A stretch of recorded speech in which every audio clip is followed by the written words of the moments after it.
Hey guys, today we're going to sit down with Lyle Hendley. Lyle is the Director of Strength and Conditioning here at UAB Football.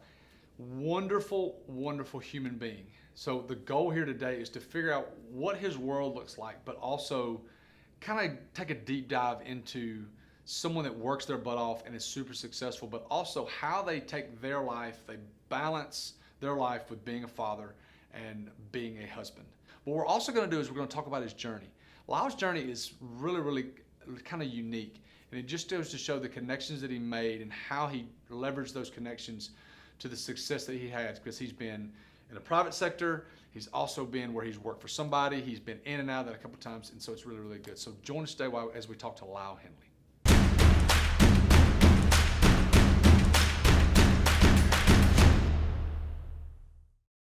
So you're here at UAB. Give me an idea of what the daily thought process. Let's talk about in season first. Yes. In season first. What's the day look like for you? In season, I mean, you're getting here, 5 in the morning. Okay. You're getting everything prepped and ready for the day. You're starting the beginning of the day with a developmental group, because people think about in season of, Yep. we kind of back off the guys. In season, it can end up being a 16-week cycle for you. So it's your longest uninterrupted training period you have, right? And most people don't look at it like that. So that's the time of the year when our team is built from the young guy up. So you used a word that a lot of people are not going to know, and I understand, developmental. So what do you mean developmental group? These are guys that come in, are usually younger guys or junior college guys that are going to red shirt or have to sit out a year, maybe For whatever reason. And so they are lifting 4 to 5 days a week and practicing, but they're not traveling on the road with the team. So their daily thought process, as far as training is concerned, looks different than the starting left tackle. Right. It is solving a lot of problems, and it's trying to transition in from a novice to an intermediate. So hopefully we can get them within a year or two into an elite level lifter, so we can progress their training. Solving a lot of problems. What do you mean? So, movement analysis, strengths and weaknesses, Okay. Maybe they have poor nutritional habits. Right. I mean, sleep patterns. It's everything, trying to get them into being like you would handle the same way we would a professional athlete. Right. So in the off season, what does the off season look like as far as like daily thought process? Because off season, you're training a lot of dudes, a lot of days. A lot of dudes, a lot of days. Everybody's 4 days a week. Sometimes we go a Monday, Tuesday, Thursday, Friday split. Sometimes we do a Monday, Tuesday, Wednesday, Thursday split, depending on what we're doing and trying to achieve. Right. We basically start at 6 in the morning, and we're done every day at about 11. So it's not bad. So it's very intense. It's very, like I said, addressing certain problems and weaknesses from the season. Right. We do a good job of doing a holistic approach. We sit down with the training staff and the nutrition staff, with Right. Coach Clark. We sit down with the football coaches. What do we need to work on? What do we need to improve? That sets the tone for what we do the rest of the year. So we write our whole year-long training program at the end of each season. So in January, we sit down, and the whole year is mapped out based on what happened the year before. This year, like I said, for example, we lost 35 seniors. Woo. So, it's a different process. We need to get a little bit bigger this year. We need to get a little bit stronger. We need to spend more time. These guys need to spend more time developing these types of skills as opposed to these. Right. Looking at the injury report, what do we need to improve in there? We're looking at guys that need to get bigger. Guys that need to lose weight. Right. So it's not just me sitting down. There's no way I could do it. It has to sit down, and everything.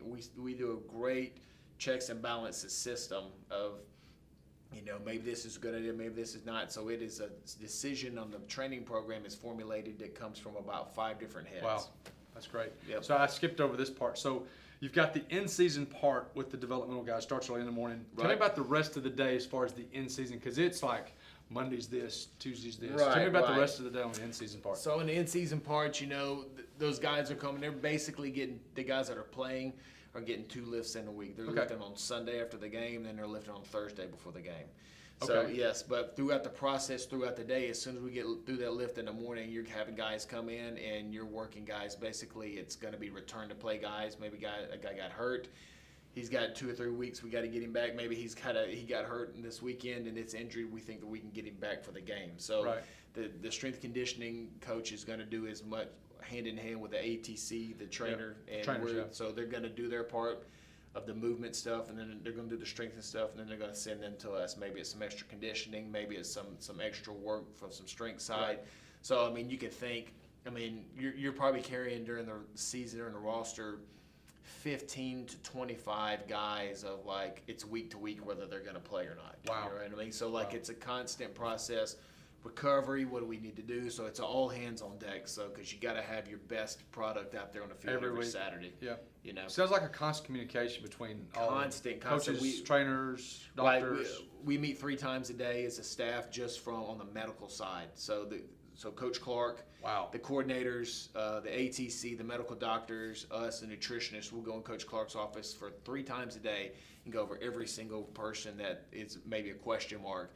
And it's where are they right now? Where are they right now? Where are they right now? And then outside of that, we're going to meet 4 or 5 times with the football staff throughout the day of where it is. So it is a constant. It's this machine that is in high gear during the season. What do you do during practice? Because I mean, y'all are morning practice. We're afternoon practice, okay. practice during the season. We do morning Okay. practice in the spring. Gotcha. So what is your job look like when practice So we starts? have- 'Cause a lot of people think strength guys' job's Oh over. no, we're rolling. So we've got 5 guys that we utilize in the weight room Okay. just from the strength standpoint. And basically we are warming up the guys before practice. We're helping the nutrition staff get the nutrition stuff ready for practice. We're running what you call muscle beach. Those are guys that are out of practice, but we've got to keep in shape. Yep. We're doing return to play rehab guys. So there might be guys that had ACL surgeries or Yeah. shoulder surgeries and are out for the season, but we're doing the return to play, and we have to do that during practice. And then Yeah. basically I'm running around coordinating all those things and actually, moving from drill to drill. It's different things, maybe breaking up a fight here once in a Oh, while, no maybe doubt, pulling yeah. guys to the side, pulling guys that need stretching in between. Right. You're constantly moving. And everybody, if you were to look at and watch one of our practices, it's constant movement, constant rotation, not only with the players. There's no players standing on the side. You're doing something at all times, and it's the same way with the staff. Wow. So go to practice. What's it look like for you after practice? Because here we are. We start at 5 in the morning. We're Right. probably at 4 or 5 in the afternoon. We're at 12 hours already. Right. Post practice, we are basically, checking in on all the guys, doing an injury report as well, setting up the stuff for the next day with the developmental group because they come in so early. We have to go ahead and have that set up, and then you're coming up and you're meeting with the staff at night and going over what's going on with the next day. Those guys are breaking down film and doing stuff. We usually get out of here about 7:30 or 8, but those guys are staying to 10 midnight every time. So you're 13, 14 hours. 13, 14 easy, and that's 7 days a week. It's 7 days a week. during the year. Yes. So do you love your job? Love it. Why? It's the main thing to me is not what I originally got into it for, but what Coach says, this is like a calling. You know what I mean? For so sure. It's 100% to me now about developing guys and young men and molding them for the future, and it's what it's about to me. All right, so let's go ahead outside and walk around for a little bit. Tell me about growing up. Athlete, obviously, superior athlete. No, I don't know about that. Tell me about growing up. Your parents and sports has obviously been a big influence in your life. So give me some background. Well, I grew up in the state of Arkansas. I grew up in I was born in a town called Warren, Arkansas. Okay. We moved all over. My dad changing jobs a little bit. What did he do? He did all types of things from real estate, but his main thing he did was a lumber salesman. So he was in charge of a big lumber salesman. So sales. Corporation. Sales. He was a salesman. He's a salesman. He was a salesman. So we actually moved to Little Rock for a little while, then moved back to Warren, Arkansas, and I was there for about 12 years until I graduated high school. Okay. And So football. Were you a football guy growing up? Did you play everything? I didn't play football till I was 12. I played soccer, basketball. That's right. Didn't play football till Didn't late. play basketball till I was football till I was 12. So I was a basketball, soccer guy, and then got into football, of course. Played all the sports, baseball growing up. Yeah, for sure. But then got till I was of age, about 16, and got really big into track and field. Okay. That was my big thing. So what did you do? How did you transition into football kind of being your thing? Well, I'd always loved football. I always begged my mom and dad to play. We didn't really have tackle football to 12, which was actually a blessing. That's a blessing. Very much a blessing. So, I was always a big football fan growing up. Right. Dad was a big college fan. Mom was a big college fan. So Okay. Big thing was watching college ball on the weekends, watching pro ball on Sunday. Right. And then in my 9th grade year, I started getting recruited a little bit, recruiting letters, because I had good size crazy. growing up. Yeah, so it was you know, I started realizing, you know, maybe this is something I could do. Right. And I had no idea that you could get a scholarship, go to college For free. For free and get Now, paid for it. here's a question I get a lot. When did you start like lifting weights? I started lifting weights. I got my first weight set when I was 11 years old, right? So, but my Okay. dad was like, I wanted to play football. Right. And so, of course, mom and dad were, if you're going to play football, you got to be able to protect yourself. So, Right, for sure. got me the old school weight set, you know, Yeah. the old plastic weights with the sand inside. And so I Right. started doing stuff on my own. I had no idea what I was doing. Mom and dad got me down at the local YMCA. We were the smallest town in the nation with a YMCA. That's cool. So it was really cool. So we had a personal trainer down there, me and all my friends. We met with just one day a week and just kind of showed us what to do as a guy in high Right. school who, you know, no certifications or anything, just kind of knew what he was doing. So Yeah. kind of showed us the That's ropes. key. 10, 11, 12 years old, starting to lift weights, getting Right. into football. Well, excuse me, 9th grade. So how did it progress from there? Did you just stop playing everything else and start playing football? You know, we started kind of concentrating on, you know, my thing was I started to, I was a real tall, skinny kid, you know, real skinny. I think in 9th grade I was 6'1", about 128 pounds, like super skinny. So like, coaches were like, if you want to have a chance at this, but I was fast. You know, so that's You what can move. saved me. That's Yeah. what saved me. Yeah. But so the coaches were like, you need to gain some weight. So Right. you can't play all these sports and gain weight at the same time if you want to have a chance to play in college. Okay. So my thing was, you know, if I was going to have a true off season, I kind of noticed this early on. I'd actually went to a football camp at Arkansas and met John Stuckey, who was a legend in the strength conditioning field. He's Yes. passed away. John Stuckey, Yes. legend. So what, he at Tennessee for a while? He was at Tennessee for a long time, but he was at Right. Arkansas when I went up there. And Okay. he actually took the time to sit down with me and explain the importance of having an off season. So when I came back, I was like, I'm going to run track and field because I like it and I want to stay fast. And the rest of the time, I'm trying to get bigger for football. So I walked away from baseball and basketball, and that's kind of where my interest in strength conditioning started. So when did you start getting recruited? Like Started getting recruited, for real recruited? for real recruited in my junior year. After my Right. junior year, I was getting letters and Yeah. stuff like that. Yeah. You know, everybody's getting questionnaires to fill up, Yeah. going to camps. But I played a little bit my sophomore year. Okay. And then my junior year, I started both Okay. ways, and that's when I started getting heavily recruited. I was blessed enough. I was getting heavily recruited. You know, I had offers from.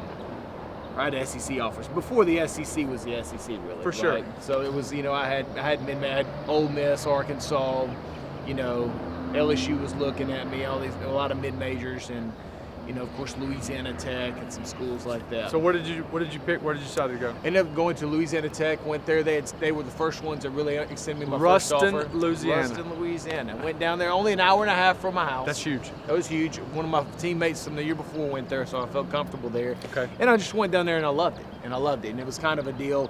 And everybody thought I was going to go to Arkansas or Ole Miss, pick between one of Yeah. those two teams, and ended up going with Louisiana Tech. And I got a late push from Notre Dame at the end, because the coach that recruited me at Louisiana Monroe went up there and extended me an offer. So let me make sure I'm understanding Yes. this correctly. So you had an offer from Arkansas and Ole Miss, Mhm. but then late one from Notre Dame, and you and stayed back in when Ruston I instead did, of going I to did. Notre. Who was the head coach of Notre Dame at the time? It was, I think it was Davey? just translated Bob Davey, maybe. Anyway, it's I'm Notre trying Dame. to think of who it is. It was a guy. He's an announcer now. I'm trying to think Yeah, of his it's- name. But it was right after Holtz. So it was right after. Right after so Holtz. that's kind of. I mean, that's not typical. Everybody kind of wants to. So Right, what right. made it just stay in Ruston? Well, my mom convinced me that it was real cold and women were going to be ugly. So that was a big one. But one of the big things was, you know, I kind of saw the right. I was always been a loyalty guy. Right. You know, and they had been on me since day one. I'd already committed to them. Gotcha. And I felt very. There's a lot close to be Coach said for Seth. that. It was, and you know what? If I had to do it all over again, I'd do it again. Gotcha. Awesome. Hey, let's go inside. Yep. You decided to pick Louisiana Tech over Notre Dame and Arkansas Yes. and Ole Miss. So Yes. tell me about college, and you met Stuckey, which we'll come. That'll kind of come back to Okay. that in a minute. But Okay. like, because if a lot of people don't know, they're watching this or listening to this, Stuckey's like the man. Legendary. And when it comes to strength and conditioning, Yes. Like I remember seeing his name when I would get pamphlets with my dad Oh yeah. when he was like at coaching clinic. He was Right. always on there if it had anything to do with strength and conditioning because Right. he's the man. So we'll get back to that in a second. Sure. But so you go to Louisiana Tech. Tell me about that experience in Ruston. Great experience, kind of, it was a small town, Right. big university. We weren't very good when we first got there, Mhm. athletically, but we ended up being pretty dang good by Very the time good. we left there. Yep. And so, met my friends for life. Wouldn't change anything. Just I was running a bunch of unbelievable coaches at the time. Right. I think my freshman year, this is my sophomore year. Like my position coach was Bronco Mendenhall, who is at Virginia. The head And- coach. The head coach. It's at Virginia. We used to be at BYU. Oh yeah. Golly, our GAs were unbelievable. Like Pete Carmichael, who's offensive coordinator, junior, who's offensive coordinator for the Saints. Yeah. And then he's one of our graduate assistants at the time. What was the guy that was in the Indianapolis Colts? Ended up catching the cancer. The head coach. Oh, I cannot think of I know his you're name talking right about, now. His son, who's the defensive coordinator in the NFL now, was Right. one of our other GAs. Who was the head coach? Guys. It was Joe Raymond Peace, who's like a father to me till this day. But then Gary Croton came in as offensive Yeah. coordinator and took his spot as the head coach. And so Okay. Coach Croton was one of the first guys to introduce the spread. Now, if you could run 4.6 or better, he moved there. But I was a safety. I played safety my first year, and then linebacker. And then if you could run 4.6 or better, basically he put everybody on offense.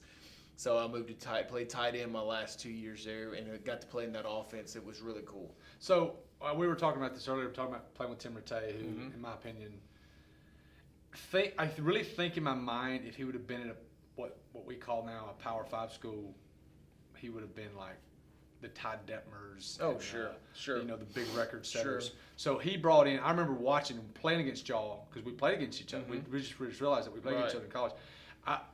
Thinking how crazy it was. That It was. he had such good talent around him, but he was so good. I tell my son all the time. My son's only 7, but I tell him all the time to keep playing quarterback. Right. Is accuracy. Sure. And Tim could hit a gnat on the bull's balls. He was the epitome of throwing you open. He I would agree. throw you open every time. He was really good quarterback. So you're in college. In my opinion, college is about experiences, not as much about the classroom. And Right. so the travel, the growing up, the having to do things, that was a big deal. But Yes. tell me, looking as you're in college, what do you think in your mind? I'm gonna go do this because I knew I was gonna go coach college football. What did you think? Right. I was actually in pre-law. I'd done all stuff leading up to law school. I was going to be a lawyer Wow. and have my bomb. And the main reason I wanted to be a lawyer is because it involved less math. I wasn't very strong Amen. in math. There you You go. know what I mean? Yeah. So I was a good reader, though. Right there you go. And, I was like, law's the way to go. But, the more and more I spent more time around my strength coach in college, Matthew Fitz, and Okay. I've been introduced earlier, like we talked about with Coach Stuckey.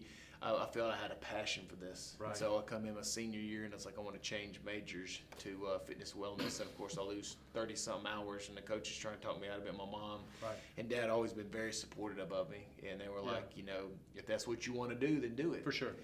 And lo and behold, I changed to fitness wellness, and my grades start coming up. I'm more tuned in. I realized it's a passion for what I had to do, and I noticed the lifestyle is going to be a little bit different from what I was wanting to do. But my head coach earlier we talked about Joe Raymond Peace.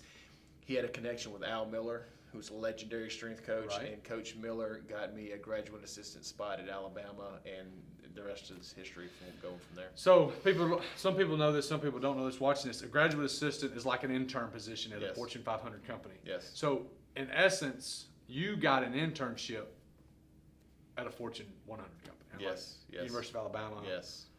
No matter what stage of their peak in their reign or Sure. their trough, It's It's- big. it's big Alabama. It's big boy football. it's Alabama. So Yeah. you go from Arkansas, go to Ruston, at Louisiana Tech, playing there, and then you go to a GA at Alabama. So Yes. for those that don't know what a GA is, like I said, it's like an internship. You don't make any money, $10,000, Right. $15,000, $20,000 a year. You go to school, but you work 60, 70, 80 hours a week. Sure. All the time. So tell us about that experience at Alabama. It was great, being exposed to with Terry Jones there, Oh. and then Ben So good. Pollard, and Yeah. then and then we would go intern. We would go take a couple weeks and go with Coach Miller up to Atlanta. He was at the Falcons, Yep. so it was a perfect deal, and just being a sponge and absorbing all those things, and just experiences of and what you need to do, the intricacies of strength and conditioning. It was a unbelievable part of my life. So from going from a GA, what was the next step after that? A spot opened up back in my alma mater, Louisiana Tech. An assistant spot opened up. So Okay. I actually went back to Louisiana Tech as an assistant, and there was a guy there named Eric Ciano, who's the head strength coach at Buffalo Bills. Gotcha. And then a guy named Damon Harrington was the guy I played with, who's now the head guy at Grambling. He's been over head guy at Cal. He's been at Georgia Tech. He's been all over. So, Unbelievable. I get back. Damon gets promoted to the head job. I spend a summer with Ciano. Ciano ends up going to Tennessee and eventually works his way up to go Right. into the NFL. Damon got the head spot. I got the assistant. When Damon ends up leaving with Ciano going to Georgia Tech, then I get the head spot within a year. So you go from being a GA to a head strength. head strength conditioning coach at my alma mater within 2 years. So how old are you at this time? I'm 24 years old. You're 24 years old, and you're telling dudes that you probably played with. I did. There were the juniors and the seniors were freshmen and sophomores when I was there, so it was quite a transition. Something I really was not prepared for. I thought I was, but I wasn't. How was that from a respect level? It was good from a respect level because I was always the guy that was in the weight room. Gotcha. I wasn't trying to tell him something like, if you're a guy that's being lazy and skipping reps and coming all senior head strength coach, it's not going to work. But I was Sure. a guy that always stayed after and did extra and was encouraging even my teammates to come in and do extra. So Right. I had that going for me. The thing that I'm hearing is hard work is pretty much prevalent in everything that we're doing. through Absolutely. This process. And I'll say this: being in college and playing college football, if you can survive the 5 years, I don't say survive, it sounds negative. If you can get through the 5 years, 4 or 5 years of doing that, and you still want to be in that business, that means you enjoyed it and it is one of your passions, but also that you put in a lot of hard work. No doubt. So you're at Louisiana Tech. How long were you at Louisiana Tech as a head guy? I was there for 2 years. Then what? And then I moved into the private sector. Okay, so I love this Yes. because that's what I did. Right.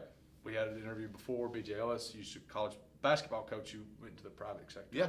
So tell me about, number one, why did you transition from being a head strength coach to your alma mater, which is a big deal. Right. Because you bleed there, you sweat there, and you've got family there. I mean, it's a big deal. Why did you leave there after 2 years and go do the private thing? So my wife, we were trying to start a family. Okay. I'm working all 14 sports at Louisiana Tech with no assistants, no interns, no GAs. Wow, so 250, 300 kids. It's unbelievable, and it's 14 to 16 hours a day, year round, nonstop. And so I enjoyed the work. I loved what I was doing. My wife was, I married a girl I met at Alabama. She's a softball player. She wanted to start a family. Okay. We wanted to start a family.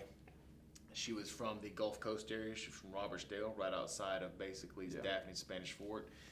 And, the pay at that time really wasn't great in the college level. Right. And so I have buddies that are in the private sector. One of them being Kurt Hester, who's at Louisiana Tech head strength coach now. Ironically. And I've always followed them, and they're like, hey, if you're going to spend this much time, you might as well get paid for it. And it's a little bit different thing. And so Right. you can control your own boss. It's very intriguing to me. Let's move down to Gulf Shores. We actually moved down to Gulf Shores at the beginning, and we're living at the beach. I always dreamed of living on the beach. Of course. Easy transition. It was great, right? So did you have something going down there? I mean, Did so not. it's like, hey, coach, I'm gone. Right. So you're another guy that left a job that he loved. You loved the job, but you didn't love all the There were some things there on the college level that I love it, didn't love it. And there were some things that weren't going kind of the right way, so it was not a difficult decision for me. So tell me about the first, 12 months being in Gulf Shores with, no job. It was no job. It was not easy. I thought I was going to go down there and just smoke it. Little did I know I didn't do my due diligence. Like I said, in the private sector, I know a ton of great strength coaches that didn't make it, that were terrible businessmen, but I know a lot of great businessmen that were exactly great coaches that are still thriving and prospering today. So I didn't do my due diligence. I went down there and thought I'd kill it, and now, first of all, I'm moving to a tourist town with nobody there in the off season. So No doubt. So big mistake. You are, you know your stuff from a strength condition. Sure. Plenty of confidence there. But what you're saying is the business acumen was not there. Was not there. There was zero of that there. So zero business. Well, I didn't have any either when I got out of it. Right. So it's something you learn.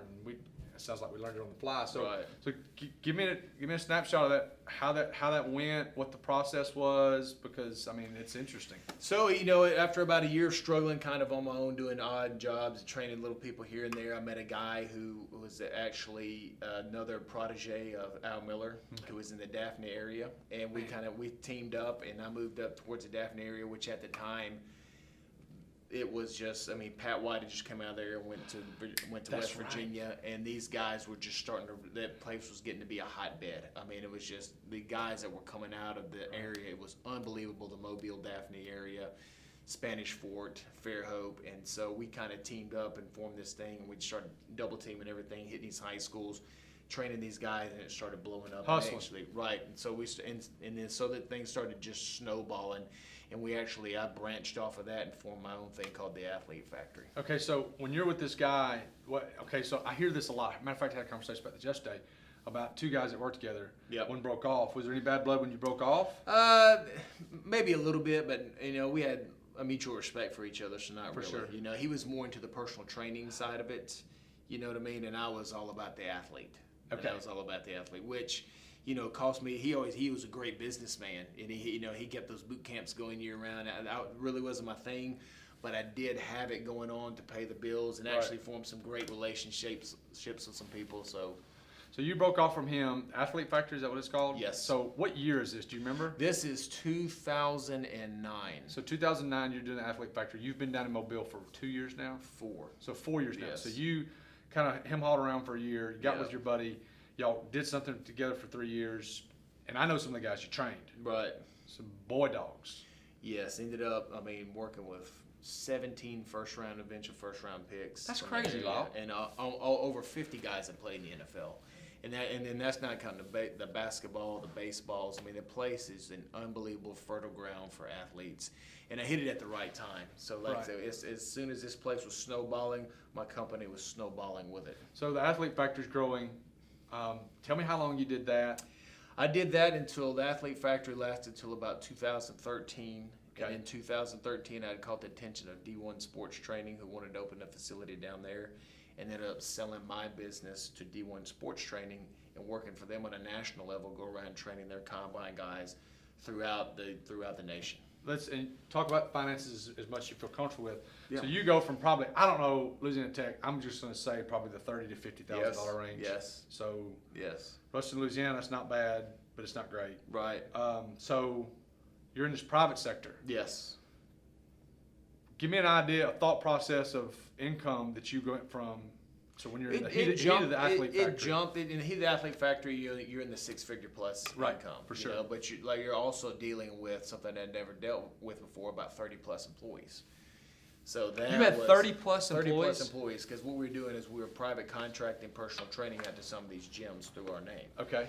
And then we're also putting coaches in all the high schools. All right, so we had strength coaches in the high schools. Okay. We have physical therapists that we're working with. We're working with doctors. We're contracted all out, and I'm telling you, it was way more than I could handle. So let me ask you a question. How much of actual, because coaching, we talked about this, coaching and strength and conditioning was what you like. How Yes. much coaching were you actually doing? I was actually only able to coach basically in the mornings, and then my high-profile guys throughout the off season, and then late in the afternoons, because I'm managing everybody else at the same time. So you're not really doing, It kind of went from this dream thing to something I didn't want to do. So, wow. actually selling to D1 and just going back to not having to deal with anybody, Yeah.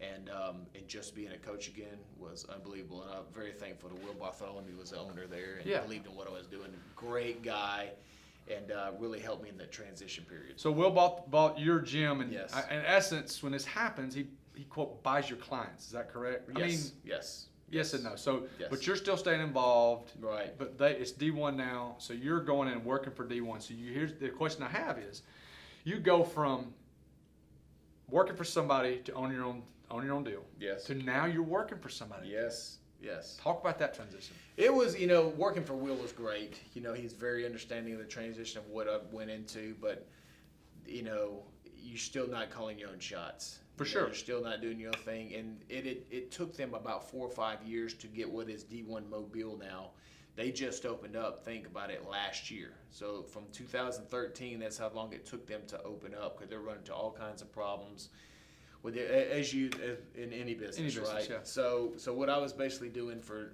D1 is I was traveling around and having to leave my family for 4 months out of the year to these combine destinations. So I was either having to go to Palm Beach, or we would go to Orlando, or we would go to, we even went to Jackson, Mississippi one time because they had an unbelievable facility. Just traveling all over and having to stay for 4 or 5 months. So, you know, I kind of got out of the college deal to spend more time with my family and raise a family to get in the private sector. And now all of a sudden we built this thing up so much that now I'm spending more time away from my family in the private sector. So it turned into something once again. Right. So you fed the machine, and the machine was kind of biting you in the butt again. Absolutely. So you are working for Will at D1, traveling around, being gone a lot, probably still making pretty good money. Making good money. So, but you sold your company, so you made a little money there. Made a little money there. And so he's paying you. I know he's got to be paying you pretty decent, at least what you were making. Yes. Okay. So you're doing that. You're traveling a lot. Then what? You know, I'd formed a relationship with Coach Clark. Bill Clark. And when he came down and became the defensive coordinator at South Alabama, Yep. he moved into a neighborhood which was actually only a block away from one of my gyms. So he would come. You know, Coach Clark he is in a constant seeking perfection of being the ultimate training program. And Coach Clark, you not only being an unbelievable football coach, Great as we football all coach, know, he was a strength conditioning coach back in the day. So he was very interested in what we were doing down there. So he would come down. He had actually brought his son and his daughter to come train down there, and he would come watch us train, especially in the professional athletes and the college kids during the day. The difference in Coach Clark as a head coach, so, you know, Coach Clark's had, as we sit here today, has had unbelievable success just about everywhere. From Prattville High School to South Alabama to Jacksonville State. Right. You know, here at UAB, and I played here. Right. So I see what he's helped create. Now, granted, the group before us helped create this as well, but he was kind of the guy that pushed it proverbial over the ledge. Sure. It's just amazing to see. But the difference in Coach Clark and a lot of head coaches, it sounds like, is that Bill knew strength and conditioning. Right. Which a lot of those guys don't. Right. If you talk to Coach Clark about what his favorite thing is about what we do, he'll tell you training right off the top of the head. How we train. He believes how we train is how we win. Right. And then it sets the tone for the culture which we have, you know, our athletes do. So, you know, anytime a program gets good and then they start to drop off, usually it's because the culture has started to fail a little bit. For sure. Because even if you've had great success, then you can start to drop off if you're not holding those guys accountable. And it all starts in the weight room as well. Absolutely. You spend as much time there as you do anywhere. Sure. So you meet Bill down there, and you're training his kids, and he's watching you train these higher level athletes, 17 first rounders, 50 guys in the NFL, not to mention other sports. So he's watching you train these guys. So how did that? I mean, other than training his kids, what happened there? How did that whole rush? So you know what happened is he started, you know, getting big. Of course, you know, his defenses were great at South Alabama. Yeah. He gets his opportunity to go to Jacksonville State, and we start consulting with him. So he's like, "Hey, we're about to go here," and we start a consulting process, and you know that starts. This is right when we're making the transition into D1. So, you know, I'll go if I have a great deal. He ends up going to UAB and hiring one of his former players who's an NFL strength coach, Zach Woodfin. Zach, I played with Zach. Absolutely great guy. Zach's an unbelievable human. Great strength coach. Great strength coach, yeah. Zach comes here with him. They have an unbelievable year. Program shuts down. Right. Zach goes and gets a job at Southern Miss. Right. And, you know, Coach Clark's got a spot open when they bring the place back, yeah. you know. So I actually contacted Coach Clark, you know. So you contact. I didn't know that. Right. So you contacted Bill. I contacted Bill and said, hey, I don't know what you're going to do moving forward. I knew Zach might not be interested in coming back because his career had started taking off. Right. And I said, you know, if you've got a spot. And he was like, you serious? Yeah. And so, you know, after about 3 months later, he calls me back and is like, you know, let's do it. So what made you leave D1 and working for? Because Will's everything I've heard of Will's a great dude. Great guy. I had a great job. They treated me tremendously. Right. Totally trust everything you're doing. Like I said, I did not want to be away from my family at 4 months at a time. It was killing me. So the last 2 combines I went away, and my kids at the time were 2, 3, 4 years old. Right. And so right about Christmas time it was almost depressing. It was almost like, you know, in no way the anxiety or pressure, but almost like being in the military and having to leave. You know, you're going to come back. So, you know, it's a deal to where it's so crazy. I got out of college to get in the private sector, Right. spend time with family. Got a private sector, got back into college. Who says they want to get back into college coaching to spend more time with your family? But I knew how Coach Clark was, and I knew that, you know, even though we worked unbelievably up here, I knew he was a family guy. Right. And so it was going to be an opportunity of whether, you know, not see your kids as much on a daily basis or not get to see them for 4 months at a time. Woo. So that was very big in my decision-making process. Yeah, for sure. And then, of course, being up here in Birmingham, it was going to be an easier transition than going away somewhere else if I wanted to get back into college coaching. Right. So being in Birmingham, it's kind of a deal where you're close enough to your wife's parents Sure. that you can get down there pretty quick. Yes. You know. So I get this question all the time, and I am qualified to answer it. You are more qualified to answer this question. So I see this on a constant basis, and I got buddies in the strength and conditioning world as well. All these moms and dads want their kid to be the next Tom Brady or the next Right. Bryce Harper or the next LeBron James. Sure. That's the goal. Sure. I think it's probably more as much parents living vicariously through their kids as much as it is anything. But let's talk to kids first, because there's going to Right. be some kids out there, I say kids, 12, 13, 14, 15, 16, 17, 18 years old, out there watching this because they see your name on there. Right. Okay? What advice would you give them, would you give these kids that are aspiring to play at the next level, meaning college scholarship? What advice would you give them from a strength and conditioning standpoint and nutrition standpoint? From strength and conditioning standpoint, it's be patient. You know, don't be a number chaser. Even now on the college level, we don't chase numbers like we used to, right? So it's about movement now. It's about recovery. I mean, now is it about getting strong? Yes, you Absolutely. do have to be strong. Right. But at what point are you strong enough? You know. So if you have a coach, and I dealt with a lot in the private sector, a lot of impatient parents and impatient athletes at a younger level want to jump in and want to see what they run in a 40. They want to see how much they bench press, how much can I power clean, how much can I squat, how has my vertical. Those things are great, but all in due time. So there's a process for getting there. Usually if you have everybody now is contracting some type of, you know, strength conditioning specialist in the private sector right now, especially if they think their kid's got a shot of going into playing college sports, right? So if you have somebody that normally is taking their time with it, and we have a 6-step process: movement, mobility, coordination, balance, strength, speed, power, and endurance in that sequence and order.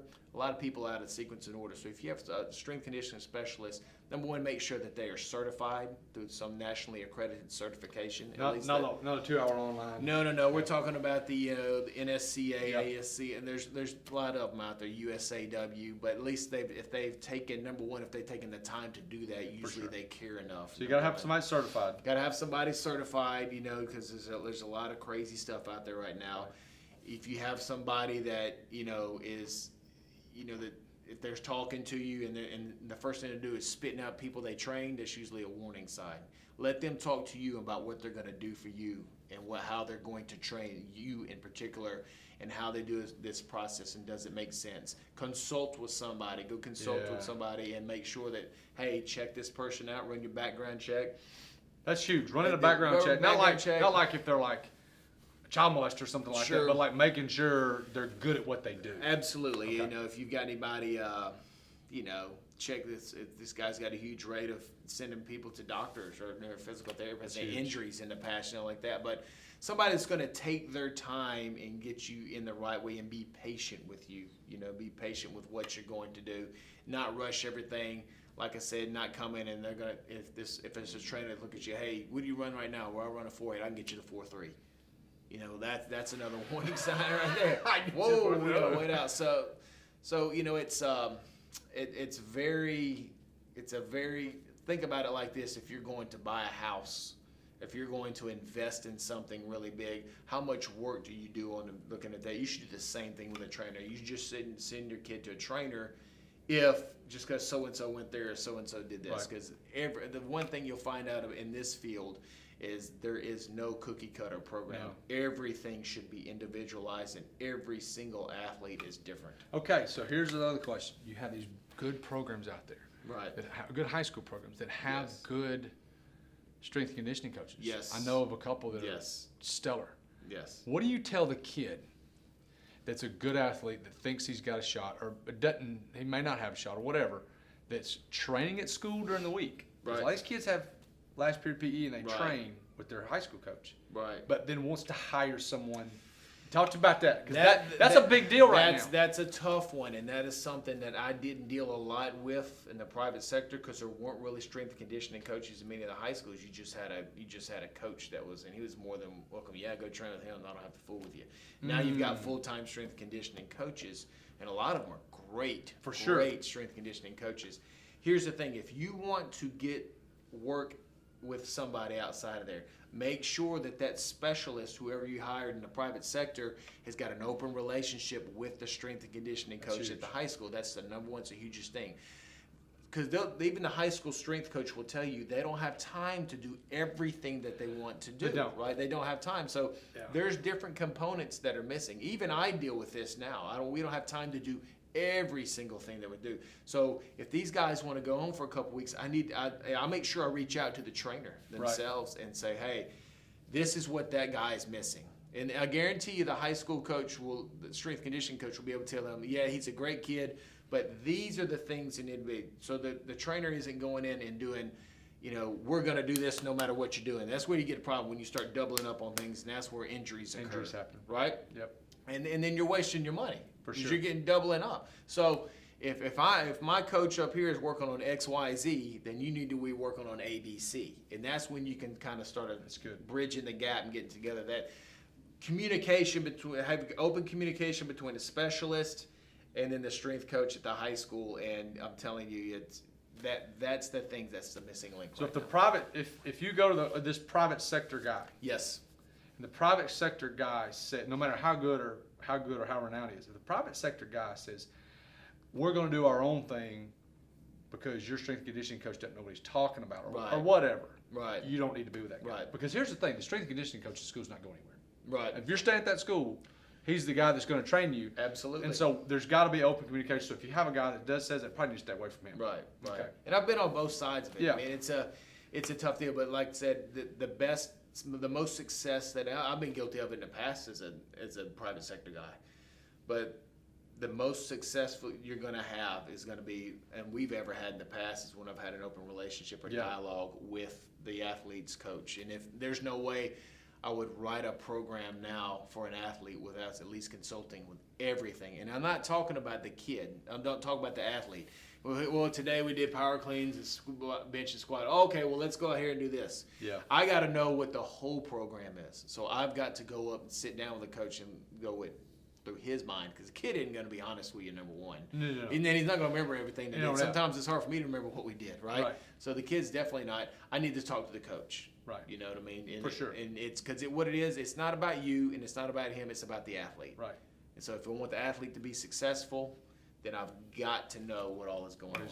Let's talk about food. There's so many Yes. things out there right now. And Yes. I have not, disclaimer, I have not prompted him to say anything. So Yes. let's talk about food from that high school athlete perspective and what these guys need to be doing. You know, basically, when I was on the high school level, it's kids don't eat. They don't eat enough. Number one, half of them don't eat. You know, so it's about, number one, you need to have a plan. Just like we talked about a plan from a strength conditioning standpoint. If you don't have a plan from the nutrition standpoint, I know it's an old saying, you cannot train a bad diet. It's really very true. Yeah. And it's number one, you've got the first thing. Number one, you got to have fuel in your tank. Got to feed the machine. Got to feed them. Yeah. So, and if you want to take it a step further, you got to have a good fuel in the tank, right? So it's getting a plan of what you need, how many calories you're going to be burning, and you talk about being from a strength conditioning standpoint and everything being individualized. On a nutrition level, it's even at a higher individualized program for what every athlete needs, right? Right. You've got weight gain, you've got weight loss, you've got guys that are allergic to this, you've guys that react better to these foods. There's so many different things out there. So the thing that has set us apart, I think we've had the most success, is we're the only, probably, I know in our conference for sure, but maybe of all the group of 5 that have 3 full-time nutritionists just for football. That's And crazy. so That's good. it's huge. It is huge. And other guys that I talk to in my field, they're like, well, what are y'all doing? And we tell them, yeah, we do that too. And then we get into nutrition stuff. They're like, well, we don't have that. Lee, that's now we see why guys look a certain way and they're able Right. to recover. It's the same thing from a high school level. You think about it. You're even spending more time away in the high school level. You're away. Yeah. You got multi-sport athletes. Yep. You've got guys that don't have time for an off season. You've got guys that are just going and doing.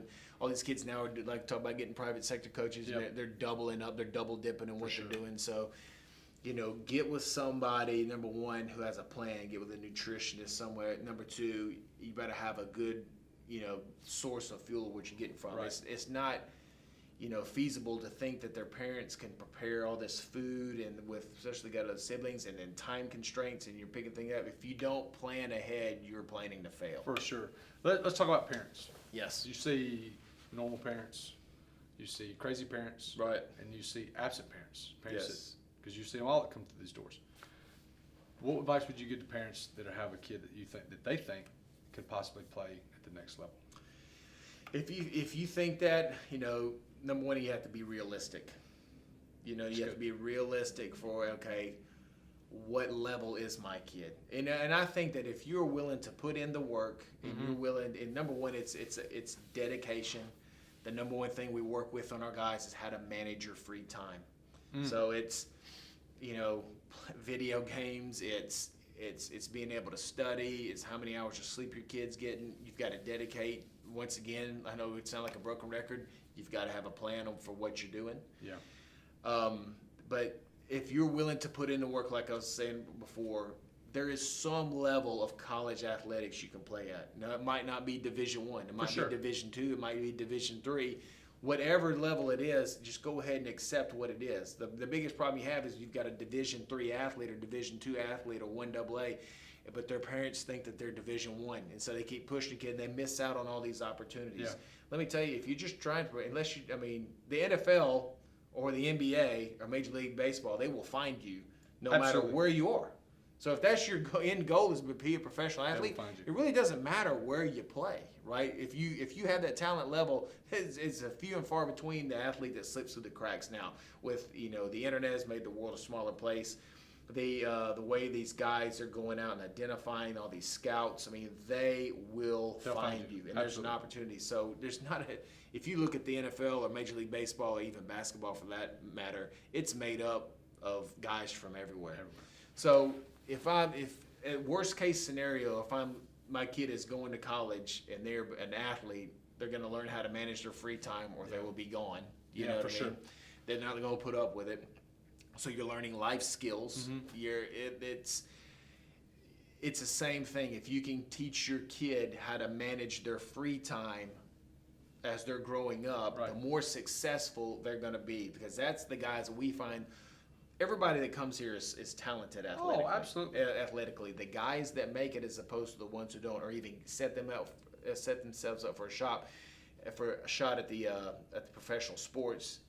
These teams are evaluating these kids and they're starting to look at how do they manage free time. Yeah. What's going on outside of here? The kids that are able to manage free time are the more successful ones. For sure. Absolutely. So number one, teach your kid how to manage free time. Number two, have a plan. And then number three, always encourage your kids. I promise you, as much as I even want to deal with my kids in sport now, because I want to get on them and say something, I tend to back off because their coach is on them. They don't need mom and dad hammering them too when they get home. Let's transition out. That's a good segue. So you got out of it to spend more time with family. You got back into college to spend more time with family. How do you manage? Because this is one of the big questions that I like to ask people. Right. How do you manage being a dad and a husband that works a ton? Right. Whether you're an entrepreneur and you own your own business because you've done Right. that, or you're working for someone and you're working a lot of hours. What's the best piece of advice you would give somebody that's doing what we're doing? Because I'm doing the same thing you're doing, just on different levels. Right. What would you give on how to stay a good dad and how to stay a good father? The best advice I can give is something that I did consciously when we got back into college. I knew it was going to be tough. I was going to make my kids my hobby, right? If I wasn't going to have a hobby outside of here, right? So I wasn't going to leave here and go play golf. I wasn't going to leave here and go do whatever. But I love to hunt. I love to fish. But if I have some type of activity like that, it's going to be where I can involve my kids. So when I go hunting or fishing now, my kids come with me. Any free second I'm spent it is done with my kids on any level, whether it's at home, whether we're leaving here. I'm not going to involve my kid. I'm not going to have another thing outside of work. If it can't involve my kid, I don't do it. That's great. And so, and as much as we can, we try. I'll bring my kids up here. I'll make them feel a part of it. Especially in the summertime, they love to come to work with Dad. I've got a cool job. So Yeah, you got a great job. Got a great job. So they Big love playpen. They playpen. They come out. They love to be around the team football players. Yeah. Get them appreciate to what you're doing, see the importance of it. Know that Dad, it is as crazy as it sounds. Know that Dad, there's a reason for what he's doing. It's not he just wants to be away from you. He has to see what they're going to do. But like I said, any amount of free time you have outside of here, or any other way you can sneak that in, even if it's 15 to 20 minutes a day of extra, it goes a long ways, because I can tell. It makes a huge difference. That's huge. All right, 5 questions to ask everybody. All right. I'm big into this. What does your morning routine look like? Morning routine, wake up. I've always, I'll take a quick shake. It's usually some type of morning oats or something like that. Take all my supplements that I take for the day, my fish oils and stuff like that. I'm usually out of the house in 10 to 15 minutes, man. So from the time you get up, I'm rolling. I never hit snooze. Gotcha. So you get here. Do you have anything when you get here, when it's quiet, that you do that you have that's before everybody gets here? Anything that goes on here from a morning perspective? I always come in and make sure the condition of the weight room. We have guys that come in and work out at night and they leave stuff out. So first thing we do is tidy the weight room up. That's always my number one thing. I try to check my emails the first thing in the morning. Because you get a lot of stuff. When I go home, I shut my phone off. Shut it off. That's good. I shut my phone off, so I miss a lot of calls and stuff. So I'm usually returning calls or just hitting back text early in the morning. Right. So that's my daily routine. Talk about food. So I hadn't seen you in probably two months when we met today. Yes. You've lost 40 pounds. Yes. So we can talk about that in a little bit. But Yep. Tell me about, what does a day of eating look like for you? I do really, it has to be quick, when I have a Yeah. lot of time to eat. So, I basically spread out. I do a morning, I do some type of pre-workout, depending on what time, some type of small meal. I'll do some type of post-workout, which is a small meal. I'll do a lunch where I'm able to sit down for at least 15 to 20 minutes. Right. Yeah, and it's You don't get an hour for lunch? No, absolutely not. Well, you have to do your workout during lunch. No doubt, so there you go. So I'll sit down and then I have some mid-afternoon. Then I have my dinner. I try to eat dinner with the family every night when we get home. So Gotcha. Good. Okay, so you kind of alluded to this earlier. You talked about being a good reader. Yes. Hated math. What's your favorite book of all time? Ooh, favorite book of all time. I'll tell you what. I'm very dynamic in reading, so I read a lot. I don't know if I have a favorite book of all time. I do like the one I'm hung on right now is that I really like was Can't Hurt Me by David Goggins. Yeah. Really great. He's pretty rough Yeah, he's in the edges, but I tell you, man, the message behind what he does transitions so much into what we do. Right. That's a big one right there.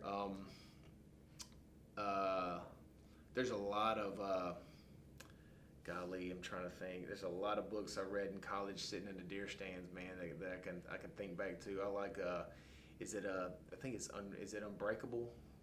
Was Yes. the one with the guy that had the movie that they yeah, I love that one. That was a good one. And I don't know, that's a good question. I have to go back and look. Yeah, we'll think about that. Yeah. Okay, last question. If you could talk to your 20-year-old self, what would you tell him? Oh, man. The one thing I've been telling you, learn how to manage your free time. That's been a constant thing. I've asked questions about work. I've asked questions about family. I've asked questions about other kids. Yeah. That seems to kind of... It's the management of what you do outside of what you do, okay? So you're going to do your work, right? Or you'll get fired. You're going to be at work, you're going to be working. When you get home, when you leave here, what are you doing with your life? Right. You know what I mean? Are you trying to better yourself? Or are you just trying to veg out on the couch and just totally shut off? Right. That was big on that. I just wanted to disconnect from everything and shut down. I have to realize that the most important part of my life is lived when I live here every day. If I'm family number one, then when I get home is when my day, I can't be off when I go home. I've got to be on when I go home. That's hard. You know what I mean? Yeah. I've got to be there for my kids. I've got to give them just as much as I gave these players and coaches throughout the day. So I was not prepared for that early on, having a family. Luckily, I was married for 7 years before, and that helped transition before we had kids, Yeah. you know. But yeah, that'd be the number one thing is, you know, learn how to sleep. Sleep fast. Yeah, sleep fast, and you know, just the management of free time is the biggest thing. Lyle, man, I appreciate it so much. Absolutely. So, Lyle Hendley, one of the top strength coaches in my opinion. I've been around a bunch in my years in the country. What he's done here at UAB is created some guys and created these machines and got a program that was once just totally turned around, meaning didn't even have a program, and was brought back to reinvigorate the strength and conditioning program, and has done an amazing job. And still to this day has these kids that he used to train when he was in the private sector come back to Birmingham. Guys that are not even from Birmingham will come back to Birmingham and let Lyle train them for their NFL offseason. It's really, really pretty remarkable. So Lyle is on social media. He's the head strength coach at UAB, director of strength and conditioning, at UAB, and has a wonderful, wonderful staff. Hey, if you need some info on Lyle, we would be more than happy to connect you with him. He is a wonderful wealth of knowledge, and if he can't find the answer, he will get it to you in some way. So email me, info@mealfit.co, and I will be glad to hook you up with Lyle Hendley. Thank you so much, guys, for joining us today. We appreciate it. Look forward to serving you.